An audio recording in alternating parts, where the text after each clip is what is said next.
కాళ్ళ మీద ఆయనకి విముఖత తప్ప సుముఖత లేదు.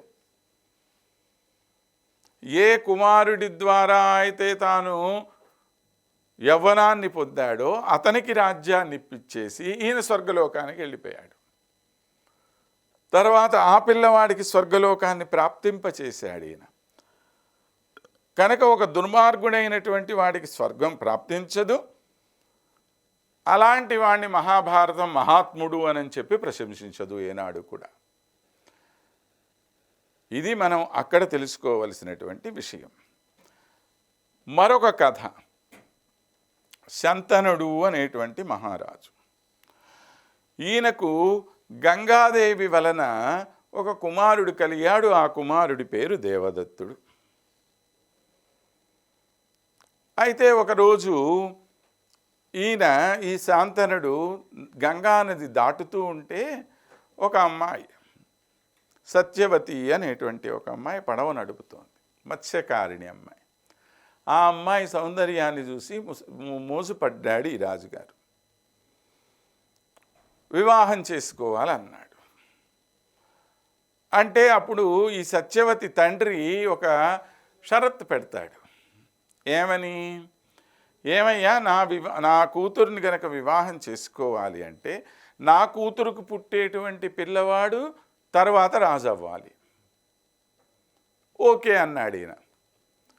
కానీ రాజు ఎలా అవుతాడు? నీకు ముందే ఇంకో కొడుకున్నాడుగా, దేవదత్తుడు అనే ఒక కొడుకు పుట్టున్నాడు కదా, నీకు ఆల్రెడీ ఒక కొడుకు ఉండే, నువ్వు ఇవాళ సరే అంటావు, రేపు తర్వాత ఆయన కానీ లేదా ఆయనకు పుట్టినటువంటి పిల్లలు కానీ వాస్తవానికి మా నాన్న రాజు కావలసిన వాడు, వీళ్ళు దొంగతనంగా వచ్చి రాజ్యాన్ని అపహరించేశారు మా దగ్గర నుంచి అని చెప్పి అడ్డుపుల్లేస్తారేమో, అందువల్ల నీ కొడుకు గనక తాను పెళ్లి చేసుకోను అని చెప్పి వాగ్దానం చేస్తే అప్పుడు మా అమ్మాయినిచ్చి నీకు పెళ్లి చేస్తానన్నాడు.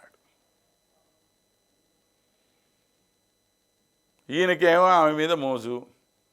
పోయి కొడుకుని అడిగాడు, అబ్బాయి నేనేమో పెళ్లి చేసుకోవాలనుకుంటున్నాను రా, నేను పెళ్లి చేసుకోవాలంటే నువ్వు పెళ్లి చేసుకోకూడదని షరతు పెట్టారు వాళ్ళు అన్నాడు. వెమ్మటే ఒప్పుకున్నాడు ఈ పిల్లవాడు.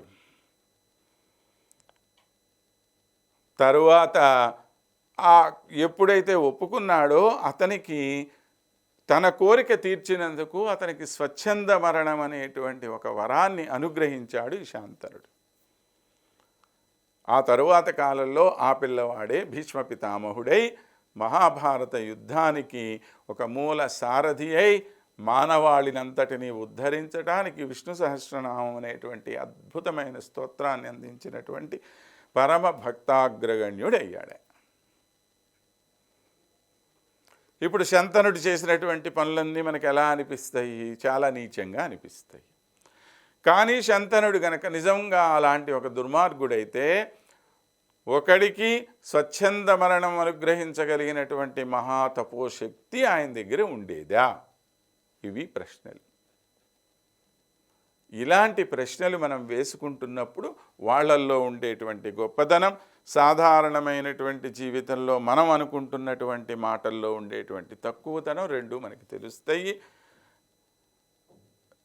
కనుక కేవలం ఒక కథని చదివి ఒక నిర్ణయానికి మనం రావటం కాకుండా ఆ కథ ఏ ఉద్దేశ్యంతో అక్కడ పెట్టబడి ఉందో ఆ కవి హృదయాన్ని కనుక మనం తెలుసుకుంటే దానిలో అంతరార్థం మనకి బోధపడుతుంది. అలాగ మనం ఇతిహాస గ్రంథాలని చదివిన దానివల్ల ఫలితం మనకు కలగటం జరుగుతుంది. కానీ సరైనటువంటి అర్థం తెలుసుకోకుండా చదివితే ప్రయోజనం లేదు. వాటి మీద లేనిపోయినటువంటి ఒక దుష్టమైన అభిప్రాయం మనకు కలిగేటువంటి అవకాశం ఉంటుంది అని తెలియచేసుకుంటూ మరొక విషయంలో మరలా కలుసుకుందాం. అంతవరకు స్వస్తి.